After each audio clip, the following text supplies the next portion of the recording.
Welcome back to another conference tournament prediction video, and today we are doing the Southland Conference, and this conference has the potential to produce one of the most dangerous mid-major low seeds, 12 seed kind of team, upset potential type team. So we'll definitely get to that in a second, but real quick, if you're new around here, make sure you go down there, subscribe if you're liking these conference tournament videos. We have over 10 out already, and we're doing all 31.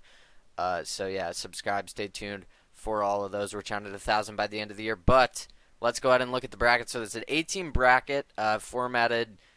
Some conferences do this where they give rewards to the higher seeds. I'm not necessarily a huge fan of it, but I like the difference between certain conferences. But yeah, there's actually I think like 12 teams in this conference. Only 8 make the tournament. But yeah, in the first game, Texas A&M Corpus Christi taking on Houston Christian. And Corpus Christi actually is the second highest ranked team in KenPom in this conference. They're the second highest ranked team in Torvik in this conference. I'll take them over Houston Christian pretty easily. I think they should have no problem. There was also a tie for the 4, 5, and 6 seed. All those teams were, I believe, 12 and 8 in conference, so that's definitely something you could potentially look at there. And then the 6-7 game, Southeast Louisiana taking on Incarnate Word. I'm going to take Southeast Louisiana. Like I said, I feel like the 7-8 group of teams just not great. Incarnate Word does have a top 200 offense in KenPom, but I think Southeast Louisiana is either inside or just outside. They're around the 200 on both sides of the ball. I think they're a little bit more well-rounded because Incarnate Word's defense definitely struggles there. So I'll take Southeast Louisiana to move on. And then the 4-5 game, Northwestern State versus Texas A&M Corpus Christi. These two teams very evenly matched, I would say. I believe they've only played one time in conference play. The 4-5 games, I feel like in conference tournaments are always, very, very close. In the season series, Texas A&M Corpus Christi did win. It was a long time ago. I think Corpus Christi goes out and beats them. They're a lot higher in both offense and defense than Northwestern State. Northwestern State, top 200 in defense, but close to the 300s in offense. I don't like that. And they're actually lower than Southeast Louisiana, I believe, in Torvik. So I also don't like that. I don't know. They just seem like they're seated higher than they actually have been performing this season. And like I said, Corpus Christi is the second highest ranked team in this conference, so I think they move on. I think they carry some of that momentum. Nicholls versus Southeast Louisiana. I'll take Nicholls. I think they have enough here. They're a pretty well-rounded team. They force a lot of turnovers. I think they should have no problem here against Southeast Louisiana. I think they're definitely one of the better teams in this conference. Moving back to the top, though, McNeese State taking on Texas A&M Corpus Christi. So I talked about how this conference has the potential to produce one of the most dangerous mid-major teams in this tournament this year, and that team is McNeese State, led by Will Wade as the coach. This team is absolutely ridiculous. In the non-conference, they lost to Mississippi State by like 2 or 3 points. They lost to Alabama, who's a top 10 team in the country, by 8. And in conference play, they're 19-1. They're 25-6 on the year. They have a top 75 defense and a top 65-ish, about top 65 offense. They're such a great, well-rounded team. They don't turn it over. This is an experienced team.